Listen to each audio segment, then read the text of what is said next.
I want you to think about something for a second. Since January 1st of this year, the United States has been hit by severe weather outbreaks in January, February, March, April, and now May. Month after month after month. No recovery window, no pause, no breather. Just system after system after system moving through communities that are still cleaning up from the last one.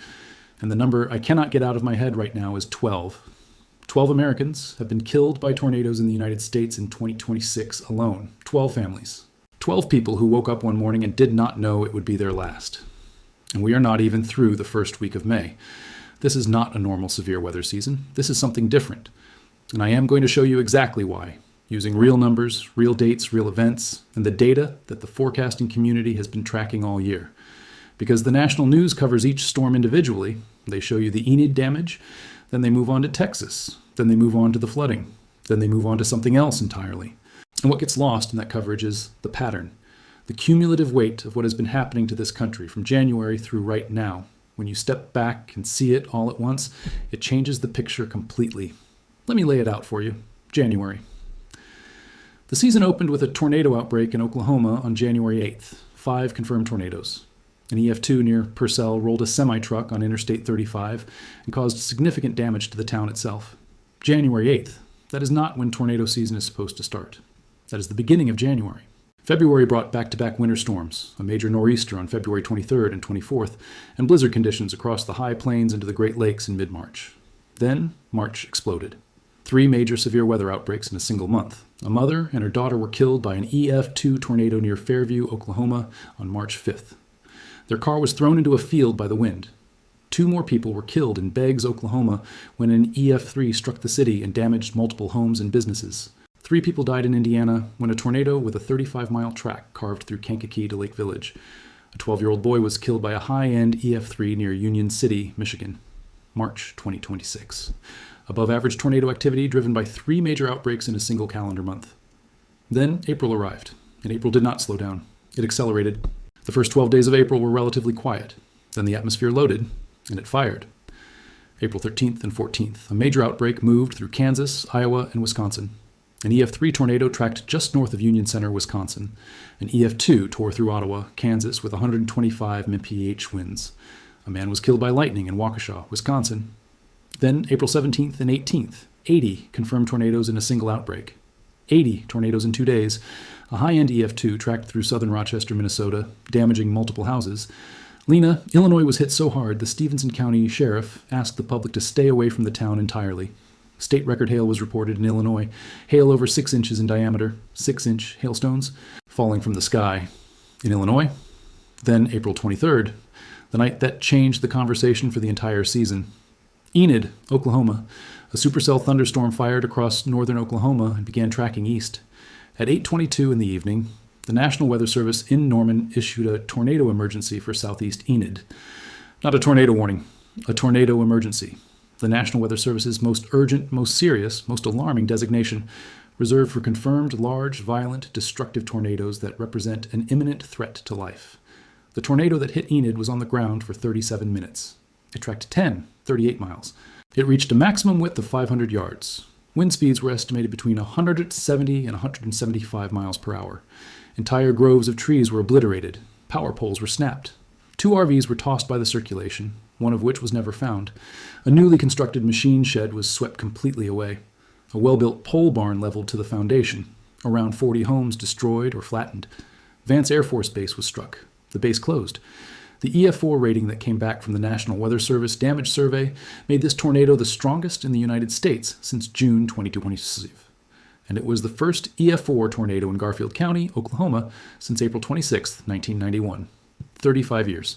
It took 35 years to see that level of violence return to Garfield County. And it happened on April 23, 2026. Oklahoma Governor Kevin Stitt declared a disaster emergency in Garfield County and Kay County the following day. He stood in front of the cameras after surveying the damage and said, "You can see behind us the damage. It's unbelievable." He then said, "Thank the Lord that nobody was killed or seriously injured here." And he was right. The fact that an EF4 tornado with 175 mph winds tracked through a populated Oklahoma City for 37 minutes and did not kill a single person is something that deserves to be acknowledged. It is not guaranteed. It is not the norm. It is a near miss that should remind every community in tornado country exactly how thin the margin is. But the outbreak did not stop on April 23rd. It kept going. April 24th, Friday, more supercells across Oklahoma. A tornado dropped near Kiowa, Oklahoma. Tennis ball-sized hail fell across southern Oklahoma. A tree crashed through a house in Pelahatchie, Mississippi. April 25th, a moderate risk was issued for Oklahoma and Texas. April 26th, twin tornadoes observed near Foraker, Oklahoma.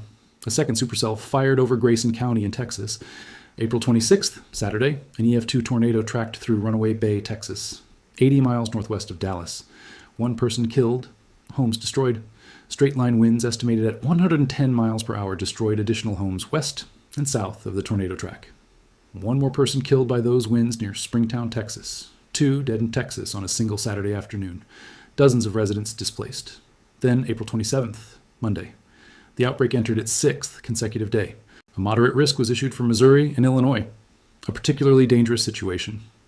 Tornado watch issued at 2:45 in the afternoon, covering northeast Arkansas, western Tennessee, southeastern Missouri, southern Illinois, southwest Indiana, and western Kentucky. A PDS watch, a level 4 of 5 severe risk, placed over the Dallas-Fort Worth area. 64 million Americans under active severe weather threat. St. Louis received 2 separate tornado-warned storms in the same afternoon. Schools closed early. Monday night, a particularly dangerous situation tornado warning was issued for a tornado moving toward Carlisle, Illinois. It tracked through Germantown and Carlisle, homes damaged, trees and power lines down, families displaced in Clinton County. The American Red Cross activated before midnight. And in Stone County, Arkansas, at 10:10 at night, a tornado warning was issued. 15 minutes later, an EF1 touched down south of Mountain View. It tracked 12 miles through Dodd Mountain, Luber, Pleasant Grove, and Hanover, 400 yards wide. Damaged homes and vehicles, barns destroyed. Hundreds of trees snapped across the entire path, roads blocked by downed power lines. 100 energy customers lost power after a tree came down on the lines. The Stone County Sheriff's Office put out a direct public statement asking anyone who could not reach a friend or family member to call immediately. That is what a Monday night in rural Arkansas looks like during an active severe weather season. And across Michigan and Wisconsin that same night, a weather phenomenon called a wake low hit without conventional severe weather warnings. A wake low forms behind decaying thunderstorms. It generates a concentrated burst of powerful winds. It moved through the upper Midwest on Monday morning. In Kent County, Michigan, near 25 to 30 trees came down across Cortland Township alone. A 39-year-old man was standing outside when a tree began to fall. He saw it coming. He warned the people around him before it came down. His warning saved them, and then the tree came down on him. He is dead because of a weather phenomenon that arrived without a tornado warning, without a severe thunderstorm warning, without the kind of alert that wakes up a phone. In Milwaukee, the Milwaukee Fire Department received nearly 100 emergency calls for downed trees and branches from the same wake low. We Energies reported more than 40,000 outages in and around Milwaukee alone. Then April 28th, Tuesday, Mineral Wells, Texas. An EF3 tornado with winds estimated up to 145 miles per hour tore through the city. That was the strongest tornado in Parker County since April 25th, 1990. The strongest in Palo Pinto County since May 12th, 1982. Confirmed structural damage. First responders responding to scenes across the city of Mineral Wells asking residents to stay home and keep roads clear. NWS Fort Worth alone issued 111 total warnings across the 6-day stretch. Tornadoes, severe thunderstorms, and flash flooding. 111 warnings in 6 days. 287 total severe weather reports across North and Central Texas over the same 6-day period. 226 reports of large hail up to softball size, 37 reports of wind damage. The NWS Fort Worth office confirmed this was the most damaging severe weather event in their warning area since June 8th, 2025. Now here is where the full picture becomes something you need to understand. Because it is not just the individual events, it is the context. The NWS Chicago office confirmed that by April 19th, they had already issued 128 severe thunderstorm and tornado warnings, a record high through April 19th. A record. They typically issue 4 to 8 severe weather outlooks for their area in an entire spring. In 2026, they had 15 days with severe weather outlooks through April 19th alone. The lower Great Lakes corridor from eastern Iowa through southern Wisconsin and northern Illinois has been described by NWS meteorologists as remarkably active. Their word. Remarkably. And April 2026 finished with 265 confirmed tornadoes nationwide. The historical average for April is 265 versus 182. That is 45% above the historical average for a single month. And yet the season is not projected to be a record season overall. It is projected to be near average nationally. which means what we just lived through in March and April is front-loaded violence. It is the season's most dangerous energy concentrated into the first 4 months. And what makes that specifically dangerous is not just the number of tornadoes, it is where they hit. March 2026 produced outbreaks in Michigan in areas that have not seen significant tornado activity in decades. The EF5 in Wells County, Indiana, was only the second EF5 tornado confirmed in the United States since 2013. Only the second in 13 years. Communities are being hit that have not been in the crosshairs before. Populations that do not carry the institutional memory of what a violent tornado looks like up close. AccuWeather meteorologist Alex Duffus said it plainly. He said, "Tornado reports may trend lower than last year, but it only takes one storm striking a densely populated or vulnerable community to make this a devastating season." He said that in February. Before Enid, before mineral wells, before Runaway Bay, before the wake low that killed a man in Kent County, Michigan. He was right before any of it happened. Now here is what the Storm Prediction Center is watching for the next 7 days. The SPC Day 4 through 8 outlook issued Tuesday, May 5th, identifies another cold front expected to move east and southeast across much of the United States during the Sunday and Monday timeframe next week. Another cold front, another system, another potential setup for severe weather as Gulf moisture tries to return across the southern plains and lower Mississippi Valley by Saturday.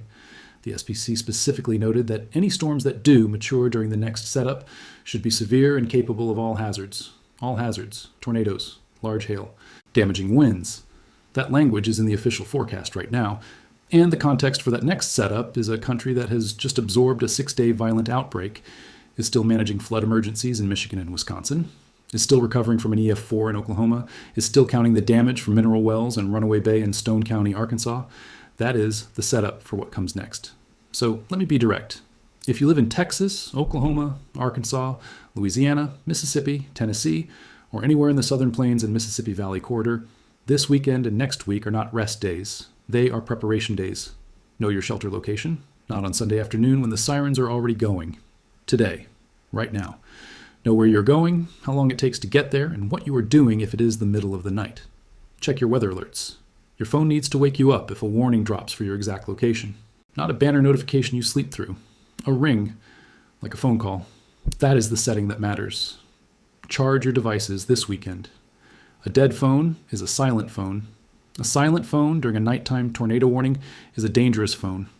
And talk to the people in your life who are not paying attention.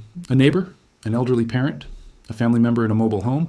This season has already taken 12 lives. It has left communities in Oklahoma, Texas, Michigan, Wisconsin, Indiana, and Illinois still counting damage and rebuilding.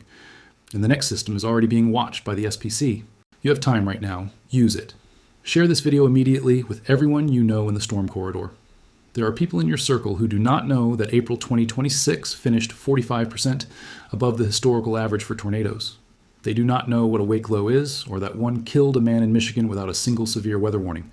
They do not know the next setup is already being flagged. You can change that. Right now, I will be here tracking every watch, every warning, every damage survey result, and every system the SPC puts on the map. Stay with me. Stay ready. Stay safe out there.